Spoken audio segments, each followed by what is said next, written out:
not give people. Publishing. Okay. Well, folks, we're pushing the technology far, we're pushing me farther. So we may get Michael and people on the other end to join in just a second. But I have some material that I want to cover and some exercises that I want to do tonight. So don't look at me looking at me. I'm gonna.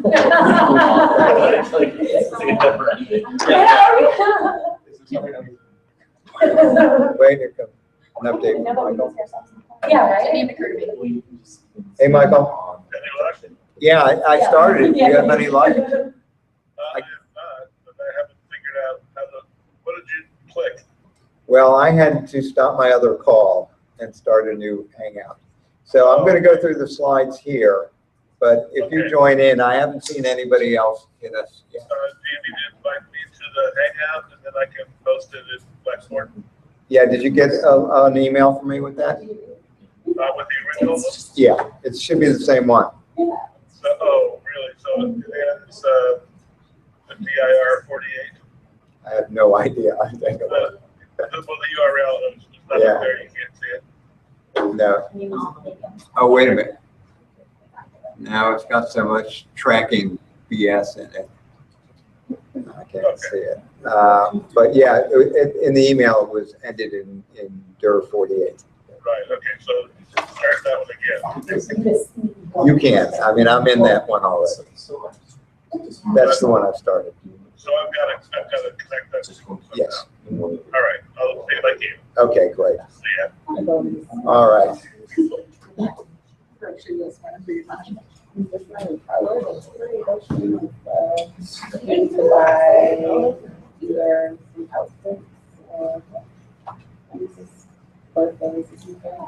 I'm sorry for the annoying hum, and I don't know where it's coming from, but welcome. It's good to see you again after the graduation ceremonies. I hope you all had a chance to share the night with family and friends.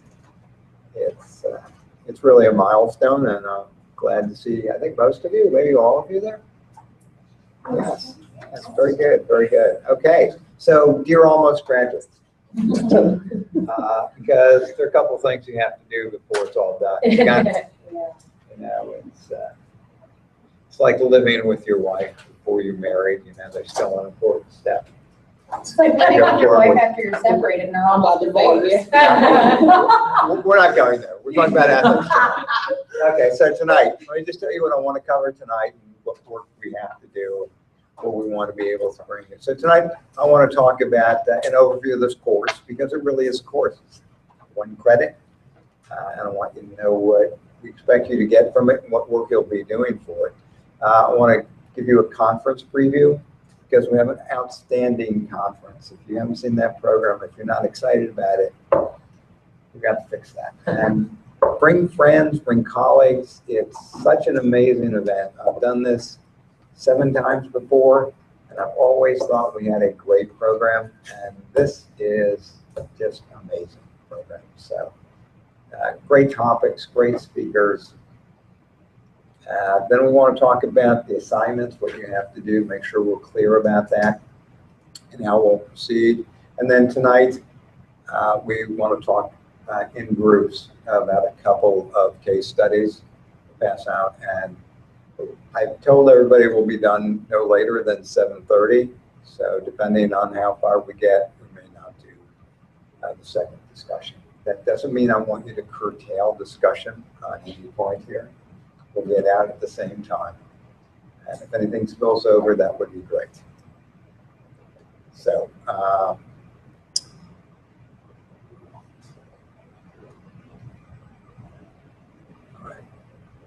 so about the course. As you know, this is the capstone course for the program.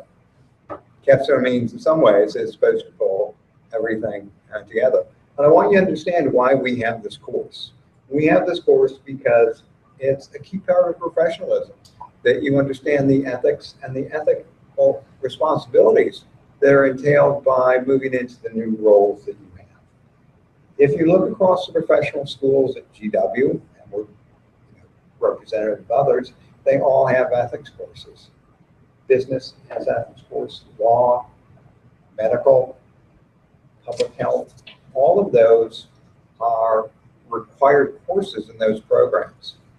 And the College of Professional Studies has now taken on professional ethics as an overarching goal.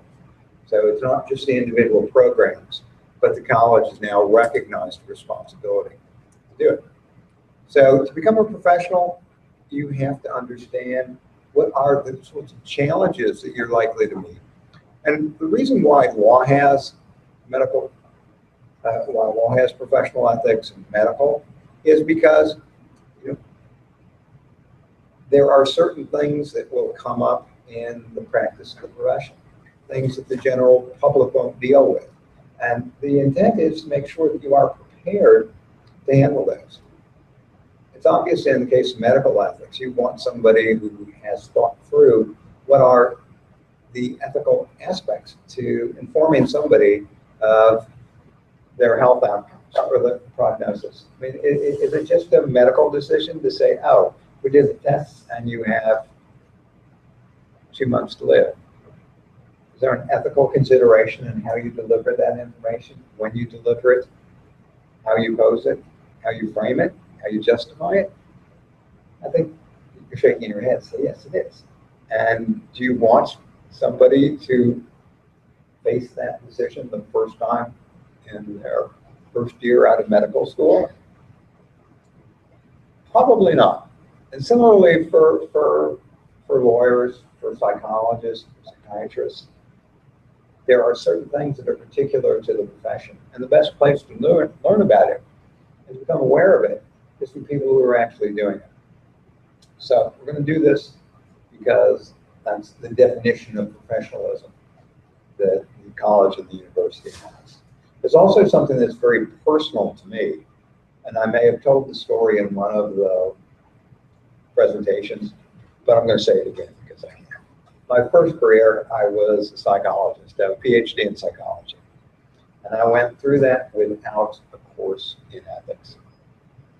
And that seemed right at the time because ethics meant, well, if you're running a study, you have to get permission to do the study. If you're using human subjects, you have to say what you're going to be doing to them. And somebody will say okay or not okay, but I don't have to think about it. And if you're doing animal subjects, which is what I was doing, you don't have to do anything. Nothing. Right? So whatever horrible thing you might think of doing, or something that might seem horrible, didn't require any clearance or pre-approval. I was talking to a friend last night about the condition known as learned helplessness. Have you heard about that? Learned helplessness? Okay. In most learning situations, it's set up so that the animal can learn about its control over outcomes. So the rat presses the lever and gets a pellet. It's a positive reinforcement. A negative reinforcement would be you give a shock and the animal jumps over a barrier to avoid it, and it's reinforced for doing it. Learned helplessness came about in a situation where they provided shocks no matter what the animal did. So activities that had previously been instrumental, had an effect, now had no effect. It didn't matter whether you jumped or you didn't jump. You still got the shock after the buzzer went off.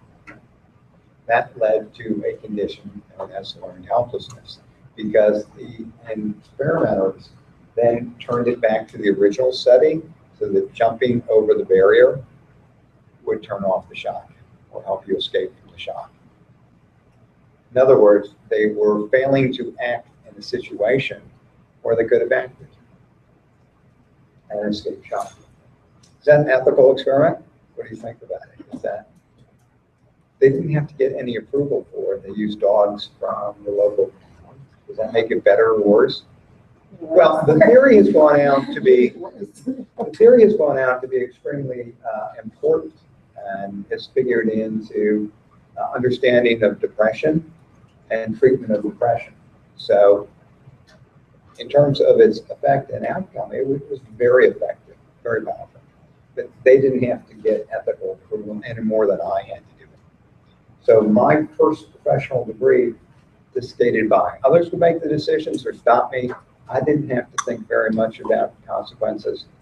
And I don't remember ever seeing a book on ethics in psychology.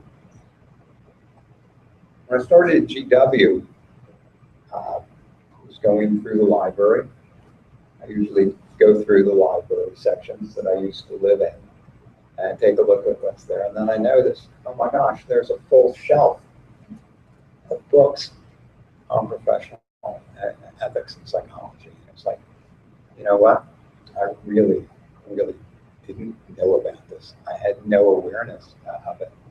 And I look back on what I had done, I think I would have profited from it. I would feel better about the work that I did. So that's the personal motivation for why we do it. Now, the other side of psychology obviously has a lot more by way of ethics. How do psychologists engage with their patients in consulting and counseling? That's very important and very difficult. But in every area, there are certain issues. And the reason we have this course, why I want to have this course is I don't want you to sleepwalk through this. I want you to anticipate and expect that you will have ethical situations that you will face. It's easy to say, no, it won't happen. I work with great people, everything's smooth. It doesn't matter. They will happen. And that's one of the reasons why I've asked you to do the current news discussion assignment, just to let you know that these come up regularly. And you'll have other examples at the conference of people deal with important issues in the conduct of their business. So point number one is this is not just abstract. Okay? I say, let's write course goals. And I said, you know, these aren't my course goals. These are life goals for you. I want you to know that ethics is not abstract. It's very, very practical. It's probably more practical than anything else that we've talked about. And ethical issues in publishing erupt all the time. If you've been following the news over the past month, how many people have seen the retraction in Science? Science is major. Okay. So you can give the facts perhaps better than I can, but they published a groundbreaking study, really significant, that showed that people who, correct me if I'm wrong, folks. Oh, I was wondering about science. Is this the gay marriage one, or is this Right, the gay marriage. Okay. Why don't you break it? Yeah, it was that there's a study published that like only a short conversation with someone else would be able to convince someone who was against gay marriage that it would basically convince them to support it. And Did it have a script? Can we print it out? but unfortunately, it did look like the person fabricated their results. Basically, found out that the variations in responses between the subjects were so minuscule that it was basically impossible. That so many people would have basically have the same results. Right. So we have to set this in context. It was a study that found that a conversation with on the issue of gay marriage, when the person initiating the conversation or canvassing was a gay, had a very powerful effect as opposed to when they were heterosexual. Now, it wasn't just that it had a significant effect. The study showed it was a long-term effect. So it was a larger effect than had been seen before, and it persisted over a longer period of time. This was unbelievable. Well, I shouldn't say unbelievable. This was groundbreaking. People read it because nothing like that had been seen before. It was published in the premier journal, Science, in this country. So one of the top 2 or 3 scientific journals across the world. Did very well. If you listen to This American Life, recently you would have heard this reported as true. But as we found out over the past couple of weeks, it's false. It's been retracted. I shouldn't say it's false. What we know is that it's been retracted, that the original data are no longer available, that the people who were claimed to have done the surveying did not do the surveying. So we know that is part of the law. Junior author on the paper is still standing by the study. Yeah, this has been in the New York Times, and one of our speakers has written an article for an op-ed for the New York Times. So at the end of the day, we'll be hearing from Ivan Ramsky, who is the founder of a site called Retraction Watch. If you have any interest in STM publishing, and you should, take a look at Retraction Watch. Which way to describe it is it's web crack. Because you can't stop where you're going there. It's just amazing. And it can be a little depressing, so go there, but it will let you know that there are frequent issues of ethical conduct. These aren't rare. These are people who have dedicated years and years to the pursuit of their goals, gone through all sorts of stuff. You would think that the screening process that takes place as someone pursues a degree, that there are so many chat points that it wouldn't happen, but it does happen. And I won't make a comment about human nature, but I will just say that this is something that will be part of your life.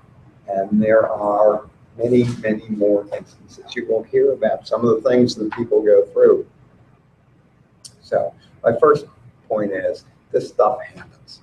As this stuff happens, it happens a lot in publishing. And I hope you have a long and successful career in publishing. And that means that you will encounter issues like this. And I want you to be prepared when you do. And what does it mean to be prepared? The other thing I want to get across is that ethical decision-making should be reason-based. There are a couple of things that truly bother me. First, there's no checklist. Can't get it. Codes of conduct and ethical codes are really important. They're really helpful and will help you stay out of trouble. But when trouble happens, they may not provide a resolution. So you need to be able to think about it. And you need to be able to do that from some basis or with some framework. So I want to get across that, no, it's not all relative. Anytime somebody says, oh, well, it's just relative, ethics are relative, you want to, yeah. No, it's not. We can disagree. Let's disagree. Okay, but let's not say it's all relative and you can just choose. Because if it's important at all, it's important to think about it critically. If it's important at all, it requires our attention. And if it's important, I think we all want it to be reason-based. I don't want to accept what I need to do on the basis of some unquestioned authority. And some people do. Certainly, deeply religious folks who say, I don't have to question anything. I'm confident with that, and that's what I will do. But that's not the space in which you're going to operate. It's not going to determine your professional ethics for the most part. So it's not all relative. You're not going to be able to look up the answers. You're going to have to be able to reason about this. So what is reason-based ethics about? You're going to be reading a couple of things. They're not long pieces, they're not short pieces, but you're going to be reading something about consequentialism, also known as utilitarianism. You may have heard of that in other courses. The first is a reading by Peter Singer, who is a fantastic philosopher, very accessible, writes lots of things in the popular literature, but also does some really deep thought works as well. So you should know about Peter Singer, you should know about consequentialism, and you should know what he has to say about moral reasoning, about why be good. And the second approach, to contrast it, is deontological. Deontological, it's a great word, right? If you can use that, you will impress your friends. But deontological is another view that says, the goodness of something is inherent in the act. It's not the consequences of it, but it's inherent in the act. Sense of duty, those things, there are certain things that are just right and certain things that are just wrong. Yeah. Obviously, lots of discussion can be required about what those are and what are the characteristics of it. But you'll read about it. And when you do the case studies as a group, we want you to think about those, because we don't want you to just come back as a group and say, well, we decided 5-1 that this is the right thing to do about open access. Be reasoned, and that's what we're looking for. And say, these are approaches, they're not answers, and they're helpful guides. I want to point to the trolley example, which you may have picked up. Some of you will have seen it before. This pretty problem. I find it intriguing. So, shall we read it together, or shall I read it out loud? So you have the driver of the trolley rounds the bend, and then comes into view by 5-track workmen who have been repairing the track. The track goes through a bit of a valley at that point. Sides are steep, so you must stop the trolley if you are avoiding running down the 5 men as soon as you have the power. So you're in a place where you can do something to save these guys, right? You can throw a switch which will route the train onto another track. 5 workers will be saved if you do this. But there's somebody else on the other track. So you know that by doing this, you'll be saving 5 people, but you will also be condemning another person to certain death. What do you do? Aren't you also condemning the 5 people to certain death if you don't take the other option? You're not taking any action. But yes, that's a great point. So how do you reason to this? Look at the options. I'll give you these options. Throw the switch in order not to maximize the well-being of the 5 people.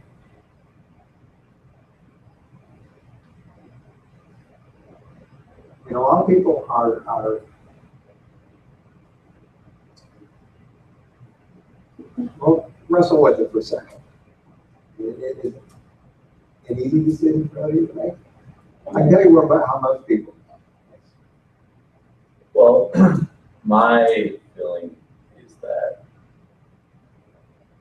by allowing it to go on its path, that is not your action. But by flipping the switch, Yes. you are taking the action to condemn someone. Right.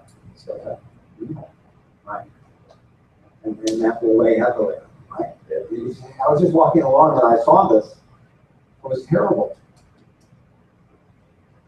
But by not throwing the switch, I would say that that's even worse, because you have the chance to save 5 people and you don't take it. You can't. Yeah. That's no better. I would throw the switch.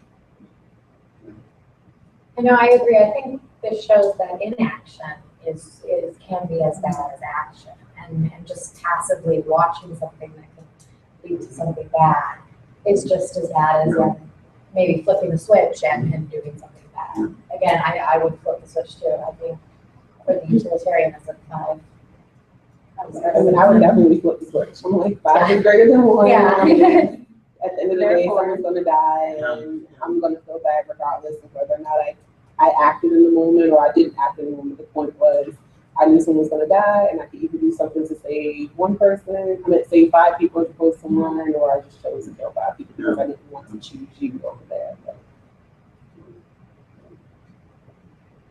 why were these people on the tracks? Do we know anything about No one landed. Yeah, right, were any of them bad people? No, I'm just kidding. Exactly, I know. It's not working on the track. Yeah, and it shouldn't. No, I mean, yeah. No, I meant, no, it shouldn't, that shouldn't. And Joe raised a point. I believe he says that the consequences of not acting, not acting would be bad. Would feel bad for not acting. But are there many other instances where we fail to act and bad things happen where we could have had some effect? Yeah. Well, I think it brings to mind when they say, like, you won't call 911 because you assume someone else did. I'm always the person who's like, I don't care if 900 other people called, someone still needs to. But they say often, if you hear screams and you're in a public place, you just assume someone else did. Right. Yeah, there's a psychologist happening that It's called diffusion of responsibility. Right, right, not my problem. Yes, yes. But the responsibility for not taking action, how do we generally feel about that in our lives? If somebody's going to go hungry because we didn't act, isn't that? How do you feel about the fact that you haven't done more to contribute to United Way or something? Have you done more? Were people harmed because you didn't ask? Did children suffer because you didn't sponsor some child in Nairobi? Yeah. I was gonna say, you could drive yourself crazy thinking about that, because at every moment we could help someone do something more. Do Right. something. Right. So yes, definitely, we can always do more, but we can't beat ourselves up for every little thing. But we should certainly try our hardest. And Right, right. But the argument was, you're responsible for what you didn't do. Did I get your orders question? Yeah, essentially, I mean, I'm looking at this from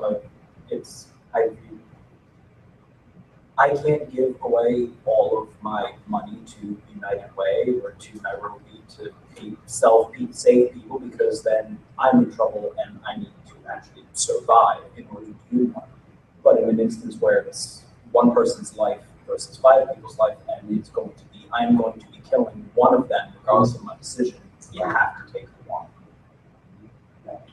Yeah, I mean, I guess the way I see it is that you are not killing 5 people by not acting, because that was what is going to happen. Say, like, you had your back to, like, you weren't facing the front of the car, and it hit those 5 people. That Yeah, but the minute you know that they're there, and the minute you choose not to take action, you do kill them. but you're taking it into your own hands to kill one person when it's not necessarily your right to condemn that one person to die. I mean, this might sound terrible, like the implications, but does it matter if you kill one person if the other 5 people are good? Like, in the end, like, it's a difference between you might be guilty of something versus 5 people are, like, what? Like, is it more ethical to, like, accept that blame and just, because I know bad people use that justification before, but in this instance, Right. Yeah, these are very close. Yeah, it's not, Yeah. oh, I was gonna say, I wonder if legally, someone's gonna take you to jail for it. For At the sure. end of the day. would you get charged with like 5 counts of manslaughter versus 1 count of murder? And how does that play? I mean, that's a whole other issue, Yeah, the law legality. and morality, legality and morality. Two different kinds. But, No, I mean, I don't think it's bad to think of it like that. Because at the end of the day, like, a life is going to be lost, either 1 or 5. But now, in terms of like legally, it was nothing that the conductor of the trolley could have done to prevent the 5 people that were already in the way. So if that were to happen, I don't see, like, I better not go to jail for this because I couldn't do anything about it. But if I flip the switch, then I can see someone else's lawyer trying to flip it since that's what you chose to do that. So maybe I might do some jail time for that if that was the case. But yeah, it's like if I just didn't do anything at all and like these 5 people died, then I mean I'm gonna feel terrible, like no matter what. But I would act like no matter, I would flip the switch like, oh, I can't, like, someone's gonna die, but it'll just be one person. Not that their life doesn't matter, but You can almost look at it like you saved 4. yeah. It's net amount, yeah. Yeah. That's all that matters. right. It's like when I have money, I don't know, I just haven't been to CVS, but usually when I walk to CVS, which is often, it's always like homeless people out there, so they're always like begging for my change. So who knows how much money they made off me, because I'll dump my change until like your cut or whatever the case would be. Now, I highly doubt you're gonna buy anything like a burger or something with it. Who knows what you're doing with it, but I'm just like, oh, I'll do it. It's like, that's my deed for the day. I might do other things in terms of like sponsoring kids. I did do that before, but I don't really trust Children International. Like, I don't really think they're giving that food and that money to the people and the places that's supposed to go to. So something that's like more hands-on, I can definitely see, but I don't know. I never think of it in terms of like something that's life or death in the moment, as opposed to like, you know, a prolonged starvation of however many people. Right. And part of the example, of course, of it is it'd be very dramatic. Right. Saying if you are consequentialist or trying to maximize good, would you do this? You believe in the intrinsic value of an activity, would that stop you from throwing the switch? Because in that sense, and I don't care so much about legality for the point of this, but that's an intrinsically wrong thing to do, taking action on that. Now, you can also play with this situation. Suppose I tell you that there's a baby carriage on one track, and there are 40 guys my age working on the track. What do you say to that? Is the math still working? What? Internal thought. Yeah. Like the baby's here, they haven't been here that long. Yes, well, But some people will look at like, I don't know, but Right, I don't know. right. It's still one life versus like. right, but yes. I guess the way I look at it is that it can be, well, when you're talking just about the numbers, it can be like a slippery slope because, I mean, unless you're just always going with the higher, say the higher number. Because if, I mean, it's 2 versus 1 or like 3 versus 2, I mean, I just think by basing, I mean, I guess unless you're just always going with the higher number. Well, That's something that makes us all feel uncomfortable because 5 versus 1, make these outdo it. 3 versus 4, 1 versus 2. It gets tougher, perhaps. Yes. Well, or it'd be interesting if it were, you know, just one person, and if you flipped a switch, say it was just you alone in your car, and you saw someone coming, and to swerve or miss someone, you may injure yourself or kill yourself. And so, you know, putting your life in the equation, and that actually reminds me of, I know there was it was maybe a month or so ago, but there was a video of men beating this man up on a public bus, and people just stood by and watched, and no one helped at all. And I mean, you hear about those situations all the time, people getting hurt, people standing by and watching. And you know, I'm sure they're maybe thinking, well, I could get hurt too, or, you know, maybe I'll get killed or something. And so it's interesting the costs and, you know, that people weigh when they think about that stuff. It's not just right or wrong, there's so many other implications. Your point reminds me, I think CBS recently got in trouble, like very recently, for a TV show where a family in need tells their story and is presented with a briefcase full of money. And then they say like, oh wait, there's more. And then another family in need, their story gets told, and you have to decide, do you keep the money or do you give it to them? Which is just cruel. Yeah, that's so. But it is this, is your life more valuable than these other people? Well, and you know, that goes to your point about, you know, donating money, you know, but I mean, self-preservation is an important. And how much do you need? Well, exactly, yeah. Yeah, no, it's. Right. So no fixed, no pat answers. Like we all would be uncomfortable if there were pat answers.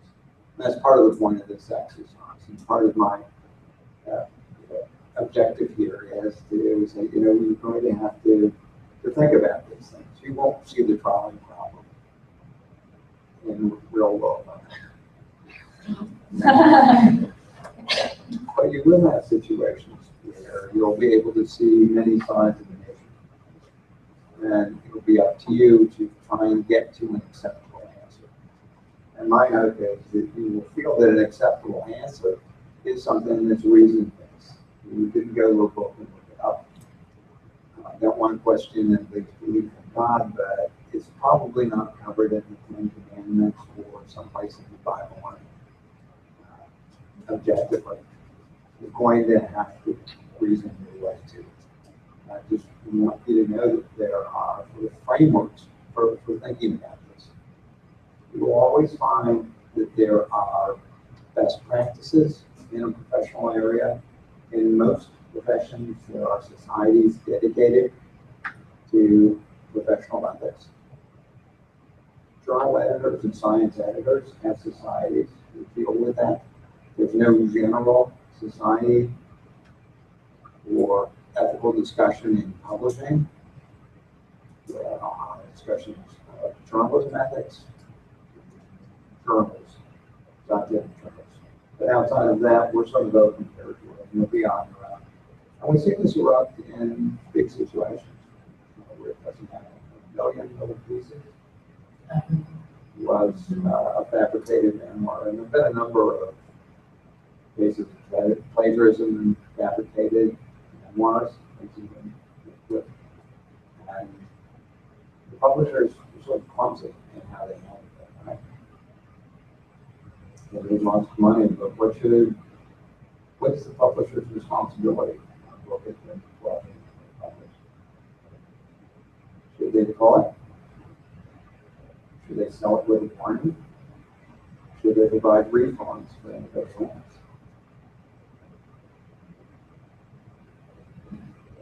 You know the story of $1 Million Pieces? Well, a memoir about the Oprah bump, huge bestseller, and they can claim that it wasn't a memoir.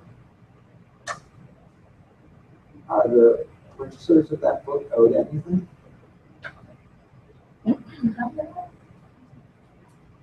Well, why?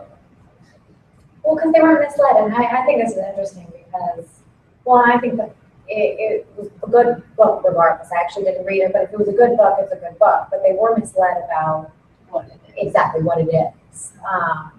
So I kind of do think that they are owed something, but now thinking as a publisher, I'm thinking, well, I don't want to refund all those books. Also, I mean, as a scheme, it's great marketing.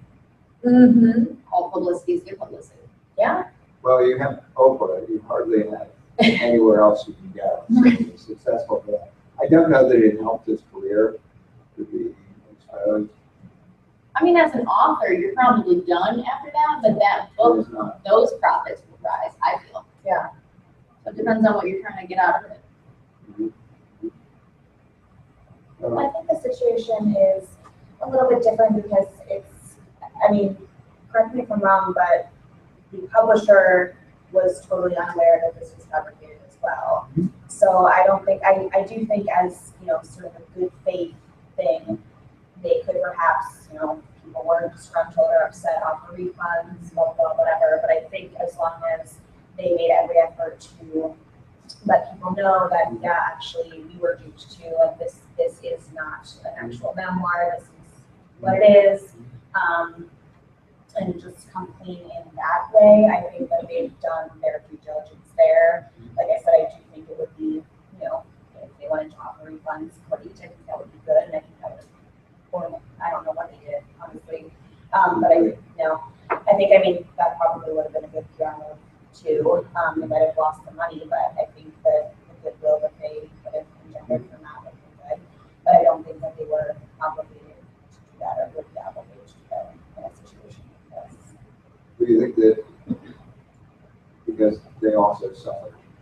Right, and They- because, well, I mean, suffered, and also they did not knowingly publish the memoir, knowing that it was fabricated. If they had, you know, some sort of indication that it was fabricated, then they would have been at fault.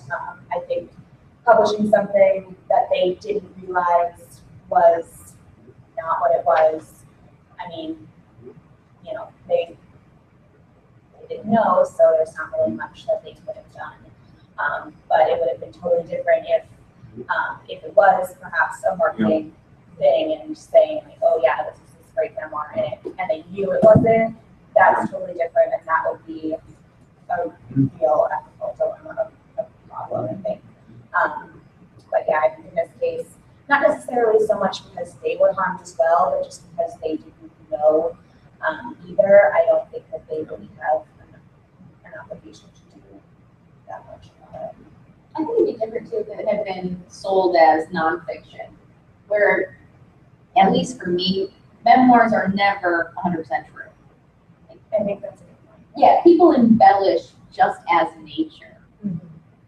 So I think if it had been sold as, this is a factual re-encounter, if there's documentation, like, well, then I'm gonna get questionable, but. Yeah, so, you're saying there's some vagueness around Well, yeah, what the truth claims of a memoir. and, I mean, you have ghostwriters that do them, or you do composites with people of like, oh, I knew this person in college, but really it's like 4 people that you knew meshed into one for the sake of narrative. Like, memoirs are always give or take, yeah. And you're always gonna make yourself either look better or worse, depending on what you're trying to get out of it. I also think it's questionable whether or not money would fix the problem, because like I feel like the objection of it being like not a memoir and like being in fiction instead is that, oh, we may have wasted our time. That might be more important to the people who would actually be upset about this than money. And yeah, I'm just not sure like throwing money at it would be any different. It's just be a solution. Make it turn around and make it ethical. And Beverly raised a question that they were duped, which can lead to the question, should they have been duped? Did they have a responsibility not to be duped? Would you take that as an argument, or would the court take it as a defense if it contained libelous information? And they say, well, we don't know, due to, we believe these slanders. Yes. I think this also kind of speaks to Aubrey's point regarding memoir versus nonfiction. As you said, memoirs they're not necessarily like hard and fast. This is what happened. I mean, certainly there probably should have been some fact checking in there or something if we're going to publish this. But I don't know how much responsibility they would have or should have memoir versus something that is supposed to be a nonfiction book. Yeah, well, there's also, I think, the dimension of duplicity in the sense that a book which comes to a reviewer as a work of fiction will be read with one set of criteria. But if it comes as a memoir, you'll say, oh, well, that wasn't plausible. Wait a minute, that plausibility doesn't matter here because this was this person's life. So you have liberty to do things that you don't, and that could perhaps affect the critical reception of it.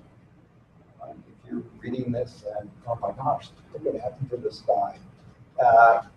He doesn't have to build character because he claims to be the character.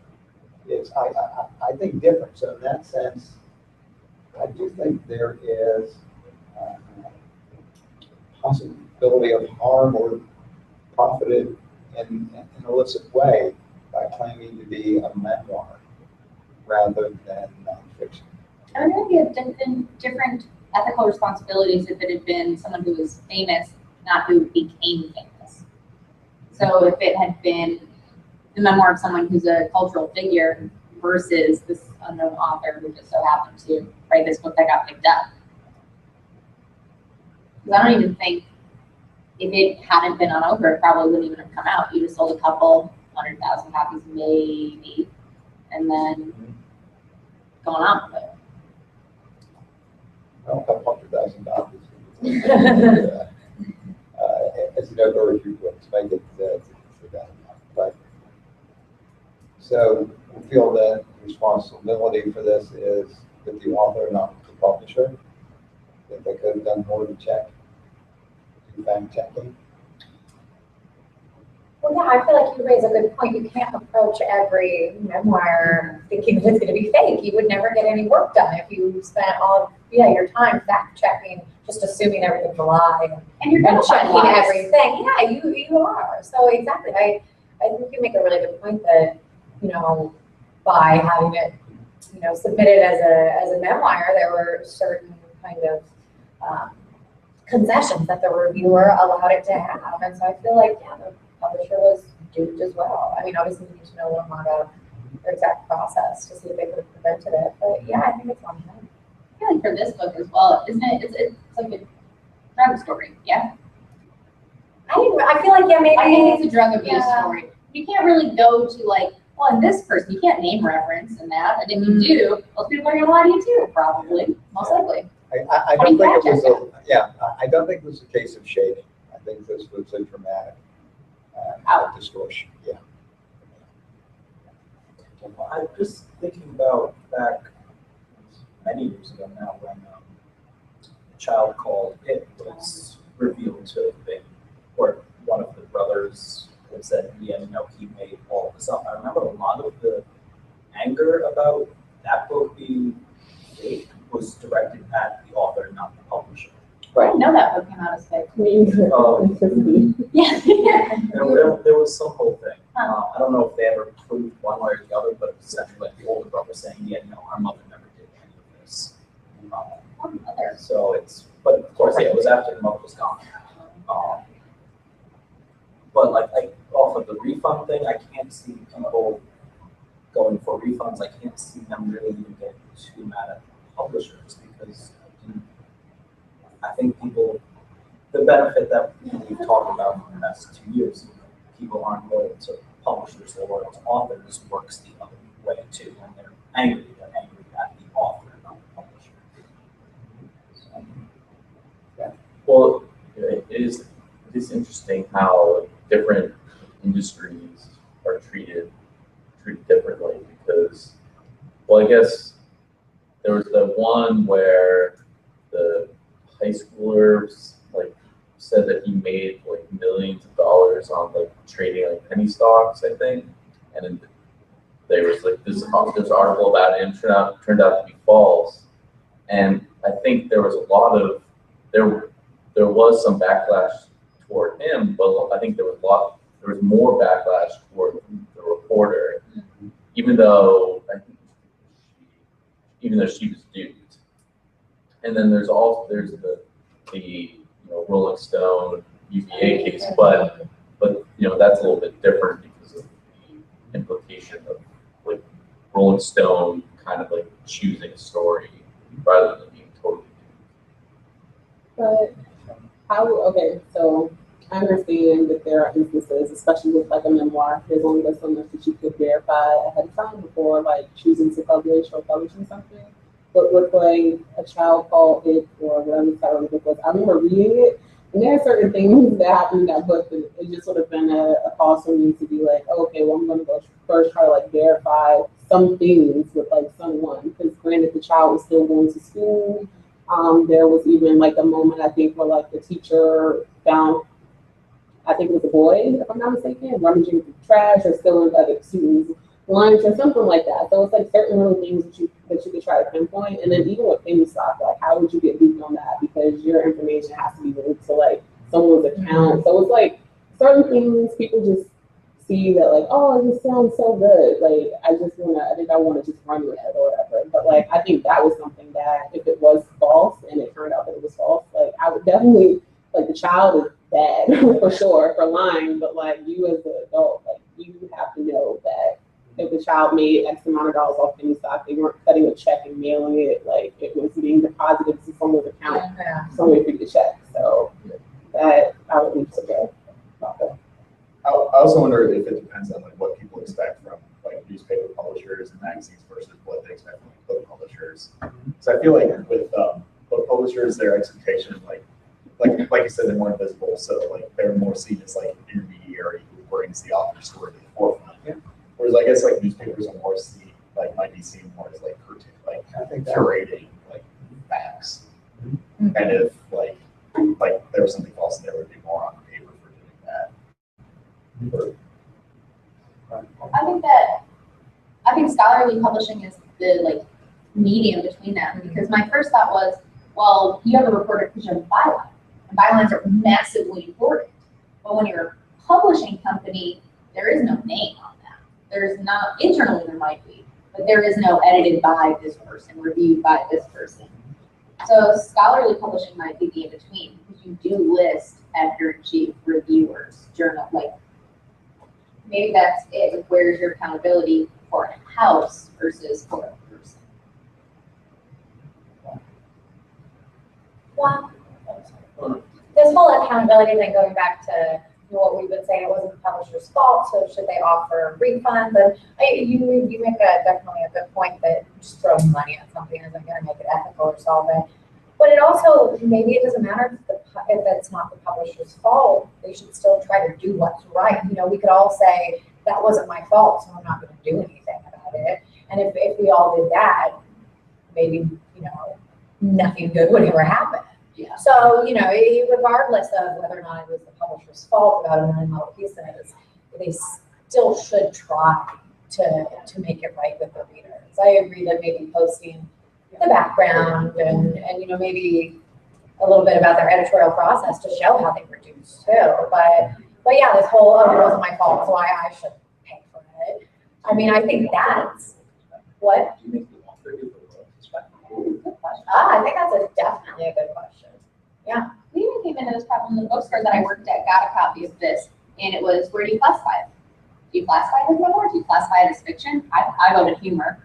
But how do you, once you know this book is not what it was sold as, what do you do with it? What does a bookstore do? What does a...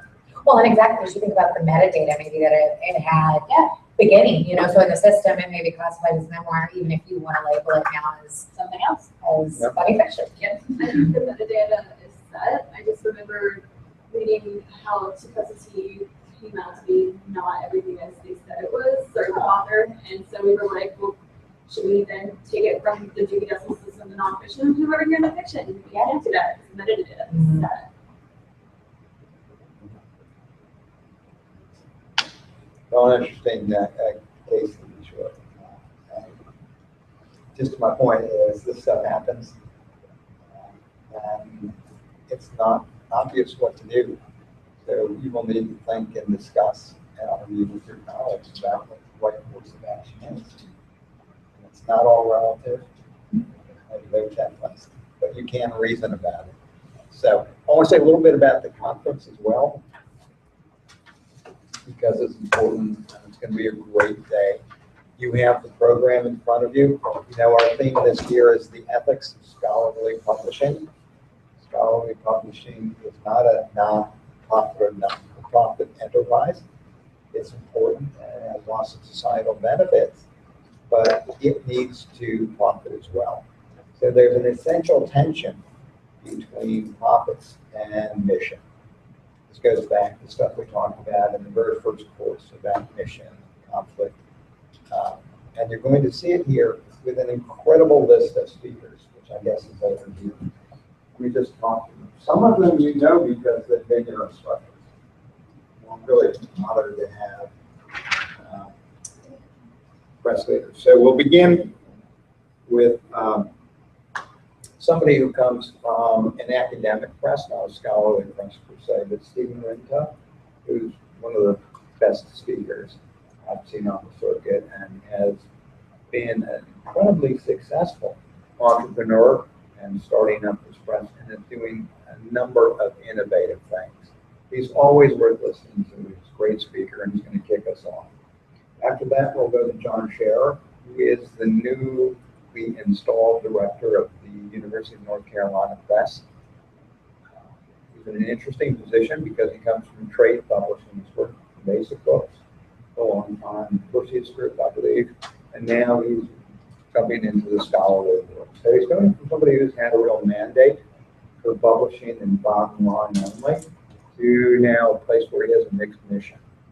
They have a very interesting portfolio, published a lot of things. And they've gone a very thoughtful guy and appreciate what he has to say. We also have somebody from the library world, Krista Cox, who did American Research Libraries, and she'll be talking about the challenges facing libraries as the issues surrounding profit, costs, and it's a serious issue, as some of us know, with open access and library budget. So we'll be hearing about that. John Unsworth is a gentleman who is at Brandeis University and is in digital humanities. And I wish I had the title of this talk here, but he's verified as a great speaker too, so you want to do that. Al Greco has been a frequent speaker for us, and he is the data guy. So we have great data sets. They are always interesting, and they are unique collections of data, so he brings a very different perspective here. Peter Kaufman, who talked for us last year, if you were at the conference, does video work. He's started something called Intelligent TV, and he's working at Columbia University. And the title of his talk is, I think, Video Veritas. Nice title, and we'll be hearing from him. John Warren. How many people have taken John, or are taking John's course now? John is a founder of the press, associated with George Mason University. So profit is something that he needs to think about in a serious way, because the future of the press and the future of his new job may depend on that critically. So we'll hear from John. As you know, he's a great individual. Dean you've all had. And if you all have the update on where Dean is now? Dean is now the director of the Cornell University Press. So Dean is one of the premier university presses. An amazing position. And we're thrilled for it. We're happy to have him come back and talk to us. So we're really honored. He's going to be talking about future-proofing the university press. So these are things that aren't abstract issues for him, and they're very much on display. So all of our press directors are wrestling with the issues of maintaining mission and preserving press, extending his mission, and managing profit. Philippa Benson is another faculty member here, and I don't think she's talked during her time here, but she teaches in the editorial track. And she's starting a new open source journal as part of AAA. That's the group that publishes science and many other things. So we're going to be hearing about her challenges and starting an open source journal within a profit-making flagship press. Ivan Oransky is founder of Retraction Watch and other things. And as I said, he's got an amazing position to comment on a lot of things that are going on. So we'll hear about his press. And if you haven't seen retractionwatch.com, check it out. They say I find it addictive. Oh, no. And then finally, Michael will be in the afternoon, and he'll be talking about a Michael topic. The science fiction is a matter. It'll be interesting.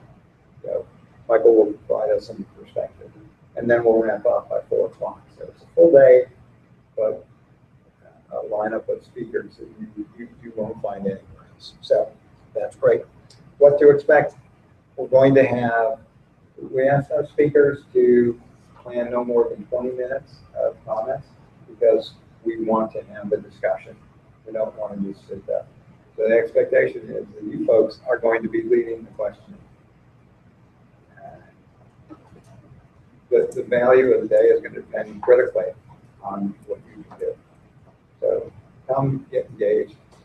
Feel free to ask questions. We won't be able to take questions from our remote viewers, but that sort of puts more burden on you. But try and keep it lively, but it's not meant to be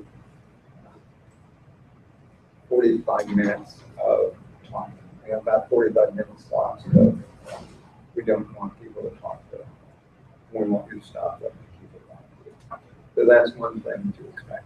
The other thing to expect is this is a distinguished group of speakers, and it's all the networking. So don't be shy.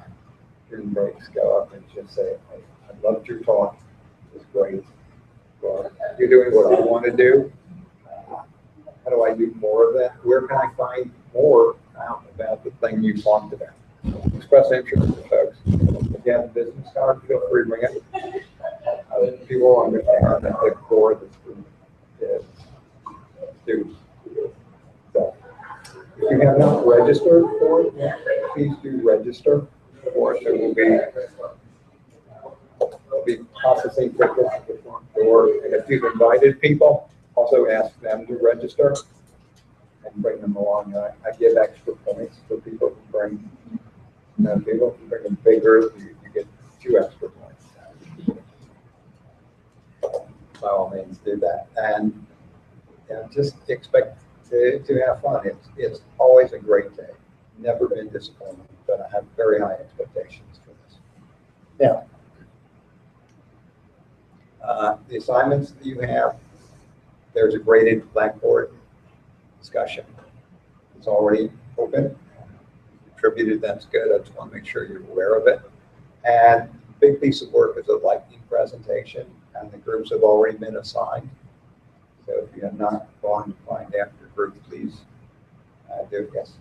The lightning presentations, when it was first posted on Blackboard, there were certain due dates, and then there were revised due dates in red. So those obviously, like the first due date said that we had to post these by June 16th. That's not anymore. Okay, good. Just wanted to make sure. And I'm sorry, that rolled over last year. The conference was the second, and I feel terrible about that. But you need time to work with the group and think about it. The value of the lightning presentation, when I describe these to folks, sometimes, oh, 5-minute presentation, that's great. I can do 5 minutes in my sleep. No, you can't. A 5-minute presentation is much harder than an open-ended presentation. If you think it's easy because it's short, you're wrong. And you'll make a rude surprise. Getting something important said in the space of 5 minutes is incredibly valuable discipline.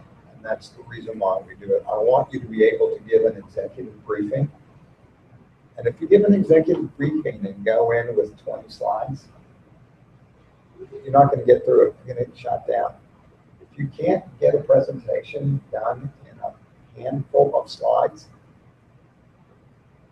you won't come across. If you can't condense your thinking, if you can't crystallize your thinking in a few slides, it won't work. So I'm asking you to do a difficult thing. Take big questions, work with others, and try and get it down to something where you say something significant, but you do it in a short distance. Lightning presentations are very popular at tech conferences. I don't know if any of you have heard these before. In some formats, lightning presentations are much shorter than 5 minutes, and people will advance the slides for you at every 15 seconds or 20 seconds. So you sort of know how you have to chop it up. You have to be on the beat. So think of pace, think of rhythm, and nobody is penalized for a lightning presentation that goes 4 minutes rather than 5 minutes, provided you don't sacrifice the content of what you're saying. So I think there are 4 topics to choose from on Blackboard. If your group has come up with something that they think is really interesting or better, you can do it. Just drop me a note, Michael, a note to let us know that you'd like to propose a topic, and we'll take care of it. So we're going to end with the 2 group discussions. Have you all picked up one about the whistleblower case? There's just 1 copy of it here. Yeah. You sent it around for PDF, though, right? I did. Have y'all had a chance to read it? Okay. So what I'd like to do is got 2, 4, 5. Okay. One group is going to be uneven. We just go with the sides of the room that we're sitting on, but I'd like you to discuss it. Some of you can move to 220, which is next door, talk about it. But just read the case, make sure you understand it. And by the way, this is a real case based on somebody that I really know and know very well. So it does happen. It did happen. I won't reveal identities, but it's somebody I know. Well, Did you know the author or? no, Which party? no, not the author. I don't know who the author is, but I know one of the other actors. But it's real. and it's further from it. So, somebody want to talk in 2:20 so we're not interfering with each other? Do that. Okay. So let's take the time Come to back at talk 10. about it, and then I'll call you back at I think 10 minutes may be enough to get through, but we're trying to get to some consensus. And I want to know about, you have the consensus, what was the basis of the consensus, where you thought more information was required, or what was difficult to agree about. So we'll come back and wrap up in the next 5 minutes. Thanks. Just take a quick break. Yes. You've been drinking that coffee. I'm not sure. I read it, but I forgot it. Really close to it. I know, right? I can make copies if that would be helpful. I will be fine, I'm just gonna do it. Yeah, it's like, and I'll borrow that. I was gonna say steal, but I remember we were in class that. I will choose my words wisely. I'll give it back.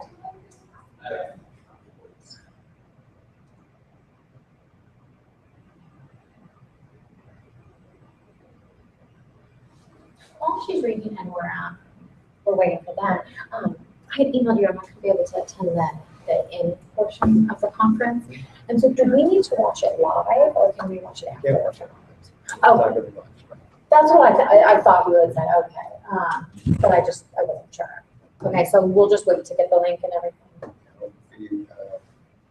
Probably towards the end of the week before it can be processed. But as soon as I have it, I'll send it.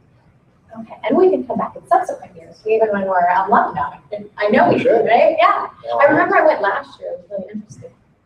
Yeah. Yeah, it's always interesting. Because of the one that's even more interesting. Well, and actually, Rebecca had us look at retraction watch for one of our assignments in the managing editorial staff. And I totally agree. I spent way too much time on it because it is like a black hole. You'll get into it and it's fascinating. It is. It's addictive. Oh, yeah. An important website as well. Yeah, that's cool. We had seen, she showed us a video of Ivan speaking, but it's really cool that he's coming here in person. Yeah, we're very lucky. Yeah. And he was actually at CSC in Philadelphia, which I attended, which is why I wasn't at graduation. But he spoke on a panel there, so I got to speak there. It was really interesting. So. Right, so you have a great story when you go up. Yeah, I know. Remember me? No, you say, hey, I heard you speak, Yeah. it's fascinating, I'd really like to know more about that. Yeah. No. Miami. Yeah. Well. It was a conference, so it was good. Yeah, it was the first professional conference I'd ever actually attended as an attendee. But it was, it was only like 350 people, I think was the final total, but it was interesting. There was a lot of, the only bad part was like some of the panels at the timing didn't really work out. There were either 2 or 3 that I really wanted to attend or none that I wanted to attend. So I kind of easily could have spread it out a little better. Oh, that's good. Oh, like cookies something? What? Can we take a short recess for cookies? You guys begin the discussion. Oh. Can't put things out right at break time.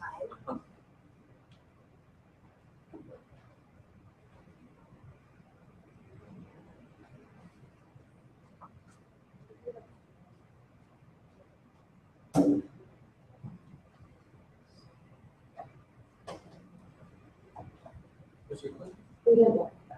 Oh. I know, I never let it turn out.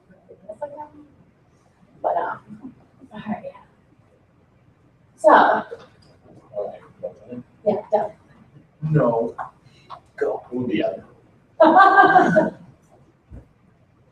know, I That's so weird. Oh, Yeah. oh, I borrowed it from you. if you want to just go with us, it doesn't matter. We'll do all four. Yeah. Well, here, I think. Okay, so the editor-in-chief decides to cancel the current, this is the ideal situation, like scenario one, where you tell your boss and you're like, oh gosh, this is awful. Let's cancel the contract and close the affair. Is this sufficient action? If the answer is no, what more should be done and why? I'm gonna say it's insufficient action. Yeah. Two, I think like a notice should be posted or. Yeah, and if this author has been previously published in the press and revealed the author's earlier work, it's not new material, you need to go back and take a look at that non-new material and the books in the publisher's current catalog. You can't just look at this one that definitely has plagiarism. Yeah, exactly. Well, and I would consider removing, yeah, the author, from all of your lists. And, well, yeah, I guess, cancel the current contract. Is there anyone other than, I guess, the guy's school that you would need to notify about the current project? Like, because we said you notify people. Are we notifying people about the previous stuff that he's put out, or the previous stuff? And oh, by the way, there's this other paper that's in production, which no one's supposed to know about technically because it's not published yet. No, I would not notify, well, not external stakeholders, certainly like people who work in the publishing company. This is why this project is moving forward, but I don't think you're going to be like, oh, we notice this because we're going to push something else. Yeah, well, and I guess I would want to know more about, the subject matter too, about, what kind of action we would take. If this is like a medical publication and he's saying that, doing this during surgery can do so-and-so, and we find out that that's not the case, or, some kind of, yeah. Well, and I guess it wasn't just fabricating things, it was more just plagiarism. But exactly realizing the implications of the content to see if you need to, like, put a blast out or contact the greater public. Yeah, I'm not, well, okay, with textbooks, I know how obviously with journals, if you publish retractions, whatever, and you publish that with the text, like on the website. But how does it work with like a textbook supplement? You can't go, like, how do you publish a retraction or whatever for a textbook? The only thing I can think of would be going forward, you basically pull the thing out, put it back in production, and either do a reprint or properly sign it, or stop printing, period, stop subbing. Those are the only two things I can think of to do for everything that's already done. One, Previous works. and then, I don't know, there's that whole, I know, argument of with the journals and with Retraction Watch. Do you keep it up with the retraction? Just like, would you republish it with a notice, even though it was plagiarized, and you still maybe don't want to give this person credit for it, because, and then do you want to spend your own resources republishing it with and then selling even with the retraction? If this doesn't make any money, then I would say, or pull it. And if it's something that you guys at least still sell the numbers, then the business side is going to want to drop. Who's going to want to drop it? And it might be worth. On the very least, like the website for the book should say something about it. Yeah, well, I guess, it says the material is plagiarized, not that it's like incorrect. Yeah, I guess I keep saying. Yeah. So I think you run into maybe like a licensing of the material from plagiarized. Oh, so. I don't think it has to be pulled as long as you're doing your due diligence to reward. Because with plagiarism, you would just need to cite it, and in a reprint, you could just do that. You do run into copyright issues about how much of it is. It does say substantial, but Also substantial for the current one, one specific. yeah. Yeah, well, I guess the first scenario is just discussing, so yeah. But yeah, so I think the first scenario is that just to talk about this one book. I think scenario 3 is maybe, Scenario 2 is the boss does nothing. Scenario 3 is, do you contact the university? And Yes. who's basically who the company is supposed to be does. Basically, it keeps messy. Scenario 1 is still, facts as is canceling the current contract amount with all the stuff he's not doing. so we said, No. oh, sorry. Oh, yeah, so no, you're right, yeah, insufficient. Look at other books, posts, notice on the website. Yep. And then look into licensing if Yeah. you want to publish. Oh. And so, yeah, what if your boss says to do Oh. nothing given the plagiarism, or, and I think you're realistic sometimes that you kind of have to look at it from a finance, even though it sucks, and money can weigh over ethics, but you kind of do. Way money in with the ethics, and you realize. But if you're you making a can't- different decision based on money. Oh, no, you look at this and say, we can't not have this, so now we have to do it correctly. That's making an ethical decision while still generating money. But you Making- say that there's a making- more ethical decision to pull it Making the completely? decision to do nothing because of impact and profit, that's unethical. Making the decision to put it back in production so it can be done correctly and continue to make a profit on it, that doesn't strike me as unethical. But yeah, you just chose another level of ethics if it didn't consider public. Oh, it could, well, at that instance, then it would be ethical to fix it and do it correctly. But if it's not making any money, then it's going to incur costs to do it that way. And just- That makes sense. So yeah, what if your boss says they don't, maybe because money or because it's minor and they don't think so? And there's no responsibility to keep it in print other than, support the professors who are adopted it this semester, but beyond that. Would you guys go with other bosses that? Yeah. Because if you don't, it comes out. It Oh, completely, and then it's all on you. Yeah. It doesn't matter if it's a junior, it doesn't matter if it's probationary period. Yeah. How far up the reporting chain did you guys First, go?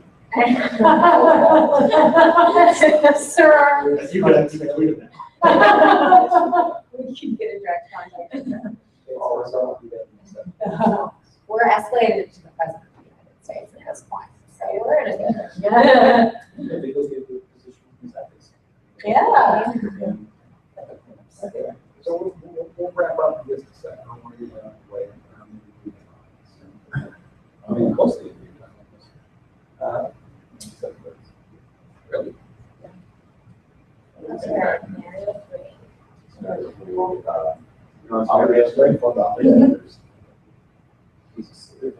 I definitely think we have an obligation to. not as hard as like pulling a traction or doing anything about the book, but I mean it's like the right thing to do. So Yeah, I mean, I think, contacting them, probably at the most contacting, going as far, trying to go further, beyond your responsibility. University, hey, this is what we found. It's up to you to do the investigation. Well, wasn't that what we learned from Becca's class too, that it's kind of just you contact the university and then their job after that. It's not our job to track down these people or supervise them. Or rather than the authors that are published works. I would say if they were published by you, you want to be that. Exactly. It's just save you. But And I would say, whose responsibility is this? Are they saying what, like within the company? Is it the resources of the human resources responsibility? Yeah, I would say it's like the junior assistant's responsibility to escalate it. Yeah, But then to actually contact the university, that's someone that's above. about their pay grade. Yeah. As you would say, yeah. Well, Like, hey, I'm college. Yeah. I'm trying to be like, all right. Okay. yeah, but if your boss says it's not an issue, then it is. Then it is, yeah, you're right. Well, it's your job to ask what your boss. Is So your hopefully, your boss's boss will do something about it. And so on and so forth. Someone at the upper level that decides, hey, this is an issue, will. Yeah. And I don't think the press has a responsibility at all to protect the reputation of the author. I think that's the university's. I mean, and I steer. Well, no, I'm just. No. Well, yeah, and I'm thinking like for its own purposes, obviously, it would want its authors to have favorable reputations because people buy books from people that they trust and like, and obviously it reflects back on the publisher. But to protect a bad reputation or to lie about something so someone has a good reputation, you can't do that. We're not here to pump these people's egos. Yeah, well, I guess how public, I mean, this is still like an internal investigation, like, I mean, you don't have, the press doesn't have to go out and like publicize, like issue a press release saying, like, slandering the author in the media, but You might have to release a press release that this is plagiarized. I'm not sure about a press release. I'd say there's probably a space on the website or something that you would do that. yeah, I mean, I think you inform bookstores and try and do your best to contact purchasers. Well, you're right that I feel like you could maybe as a professional courtesy have a level of discretion. Would you even want to? I feel like you also don't want to get into the habit of slandering people, You yeah. also don't want to hang your author out to be fed. Yeah, exactly. So yeah, because then you run the risk of other authors not wanting to work. Yeah.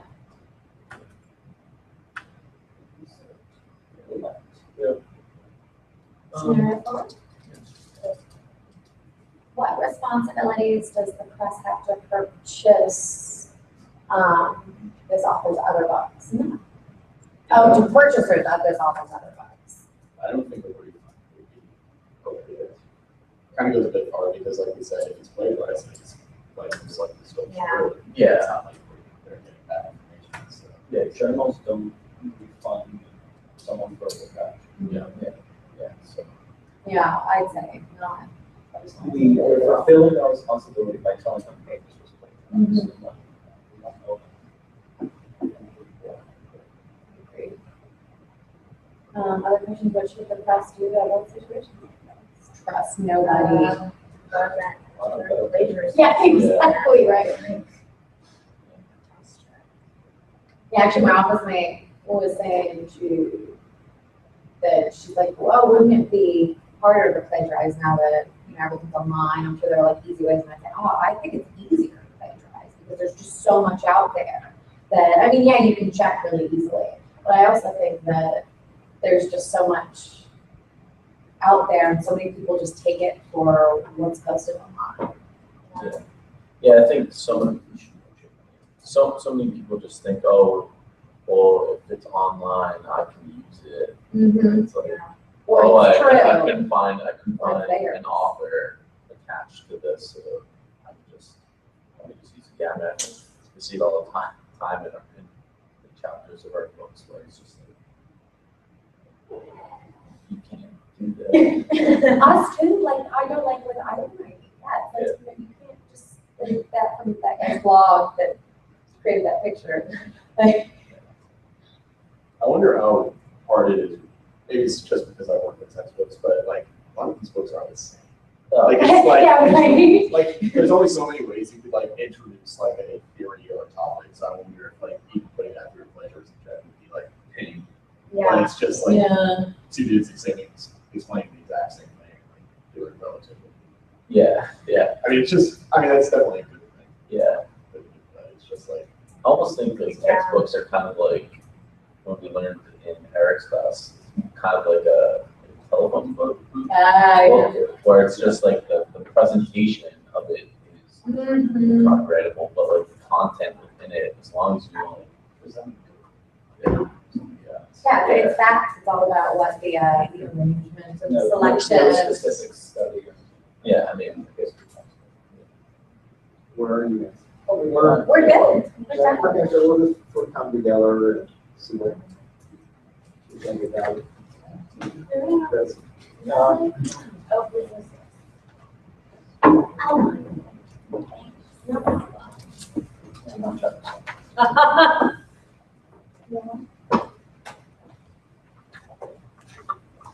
So the case study discussion, I think, is helpful. I like this case study, not just because I knew somebody, but it happens to a very junior person. You don't have to be in publishing a long time to come across cases like this. So it's real. I think it's pretty easy to put yourself in the position of this junior person who suddenly steps on something, if you will, and is in a situation where perhaps the organization didn't move in the way you might expect it to, or the way you'd like to do. And it raises all sorts of questions about what are your responsibilities, as well as what are the responsibilities of the press.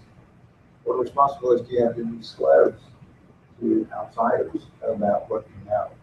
So, what's your general interpretation? Do you guys find it easy to come to consensus on a course of action in each of the scenarios? Really? Yeah. There was some back and forth, I would say, in our group, but we all had the same mindset. There was just a little like idiosyncrasies difference.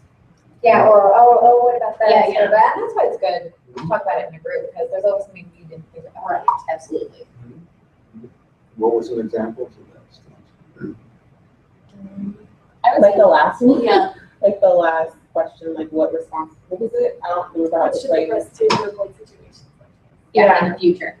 And so we were saying that, I mean, they definitely should come up with some type of protocol or, you know, set of instructions that people should follow if like the issue should arise, but also in terms of like whose responsibility like it would be, we just deemed that it would be the responsibility of whoever the last person is to touch it or review it before it goes off to press. So be it like the editor-in-chief or director or like whoever that person may be. So I know we had discussion too over if your boss says, oh, we're not going to do anything about it, is it your responsibility to then say like, wait, hold on. And so there was discussion of do you just document your emails that say, I found this, you said no, and just like, I said, keep them in your personal account.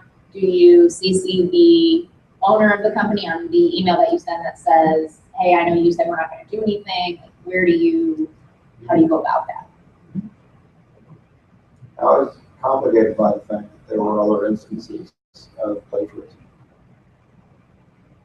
Yeah, and we talked about, you know, discretion too. You know, we certainly agreed that we don't have an obligation to try to lie to protect this person's reputation, but we also talked about, and this was something I really hadn't thought too much about being discreet about it as a professional courtesy, you know, and thinking about our relationship with future authors.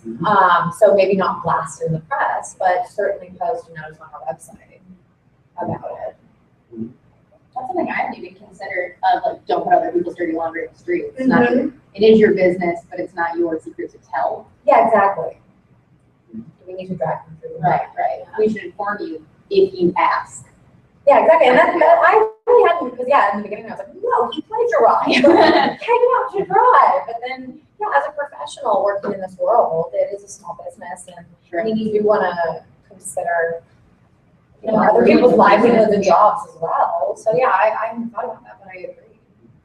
but everyone's operating off of a code of ethics to some extent, right? So if like you allow someone to plagiarize a work and you publish it, or even if you catch it and you just like send them on their way, like, and you don't like, you know, Aubrey's press, but they publish it there. I mean, it's not your responsibility that they chose to do it, but I said that I would tell, like, not to, you know, take a pitchfork and chase you down and just scream, you know, and let everyone know. But I definitely would like notify people because, I mean, we went back and it happened on several occasions. So this is something that you do. It wasn't a mistake. It wasn't a slip of the hand. Like, you do this.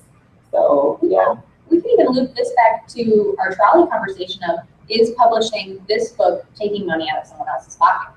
Because you would have published another book in replacement of it. So did you cheat someone else by going ahead with this? Yeah, but there's someone that's like, That's true. I don't know how that works either. Like, you know, It is a you can't win them all kind of thing. yeah. So the shade is a whistleblower. Yeah, and we definitely agree we would tell the university, but maybe not blast in the media. Let them handle it with their own discretion. Exactly. Well, we've done our due diligence. Yeah, exactly. One thing I had asked is what's the difference between whistleblowing and tattletale?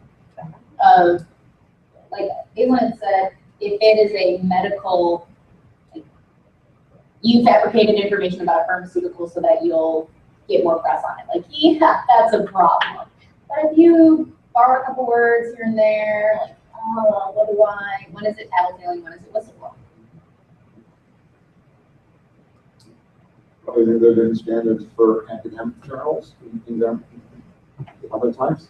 What do you mean? Well, a couple of words. Oh, I also said, yeah, I want a button that says it's just plagiarism. It's just plagiarism. But I think one of my points was, if you used the best verbiage that someone else had, should you credit them? Yes. But if that's just the best way that you could think to say something, like, where do you draw your lines? Yeah. No, I can talk to some specifics. It's just, if we're talking things at the paragraph level, but it's not the. Then you lift it, yeah. But where discussion just points out sort of the difficulty in all of this. We have an ethical position, plagiarism, we support it, we want you to work again, but what is plagiarism? Is it plagiarism if he lifts something from another work that he wrote without attributing? Is it possible to plagiarize yourself? Yeah. I hate that rule. Yeah. Right? I mean, there are all sorts of settlements, and that's really part of what this discussion is about. To let you know, these things will come up. Junior people come across them all the time, sometimes not as humanity exists. And there will be cases where what you think is the right thing to do may not be perceived as the right thing to do by your organization. And that may lead to another set of ethical questions. And what do you do? What are your responsibilities as a junior person? How many people feel that if the press doesn't do anything, it's the responsibility of that junior person to talk to the university? You think so? I don't think that's smart to like put it on the editorial assistant. If you That's want, terrible. yeah, if you want to build relationships with authors of universities and have, a community with universities, you want on the higher level, not some sort of intern editorial assistant. Right. I would almost argue if you were an editorial assistant, like let's say you approach the dean of a university or a college, your reputation is going to be the thing on the line, not the professors, not the academics. Right. You want you to be responsible or subject to some kind of backlash. Or they may never believe you. That was what I was thinking, was like, for you, get out. calling me. Yeah, where's your boss? Because I said if I had a relationship with that university or with someone there, that's the person I would reach out to. But if I don't know anybody there, why are you going to take my word on it? Unless I'm a senior officer in my company. Yeah. Well, I guess you're not just taking word for it. Sure, you have evidence that would back up claims. So I think in that sense, I mean, it's possible that they would just continue to dismiss, but and in that case, if they're dismissing, you probably do have to worry about perhaps being blacklisted. Yeah. area. area. I mean, we don't want to work in it I anymore. have It's cold. whistleblowers all the time. But what do you think about it now in the senior? Yeah. I don't do that, but Robert has like a really good idea. Because just like talk, like, because from what I can understand of like all the roles and times we had to like explain like a job role or whatever in our own made up presses or companies, like the roles vary, but I always assumed that like it was like those kind of sort of the assistants and junior editors, that was their job to like help the editors in chief and whoever the last person that would be to find those, those errors, those mistakes, those signs of plagiarism and inform them.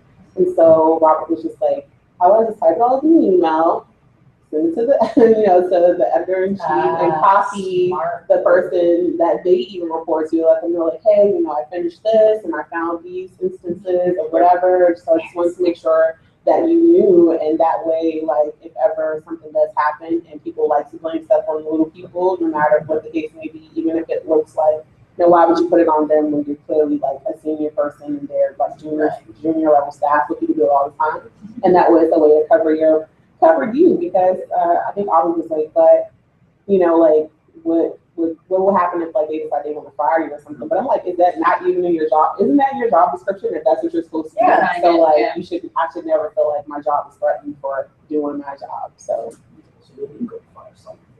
huh? And it happens. I'm about to say, Yeah. it happens. Like how these positions open up. Yeah. Well, it doesn't take much to get into a whole ball of complexity. I want to make these things are pretty technical issues. Even sending something back to the university, even though I had thought about it until this comment, you may not have the right to send back what was submitted to you to the university. If you were given that under terms of understanding or copyrighted work, you may not have the right to send it to document in place. So you may not be able to do that. I don't know what the law is in that case, but it might be something that could lead to its own set of complications. But part of this introduction is the idea that it's complex, and you will face this.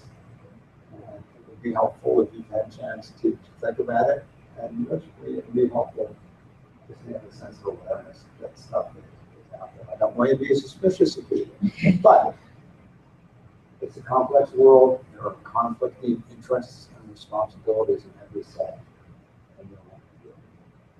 So thanks very much. I'll see you next at the conference. It'll be a great day and business kind of put on this around when you're gone. Like, quick question, I was looking at the other paper we have to do, the, like, not the lightning presentation, but like the, like case study or speaker thing. Are we writing it based on, like, if we choose a case study, do we pick one of the ones that's in Blackboard? Like, there's a list of like one of those, okay. So we don't make it for our. You can. If there's something that's really compelling,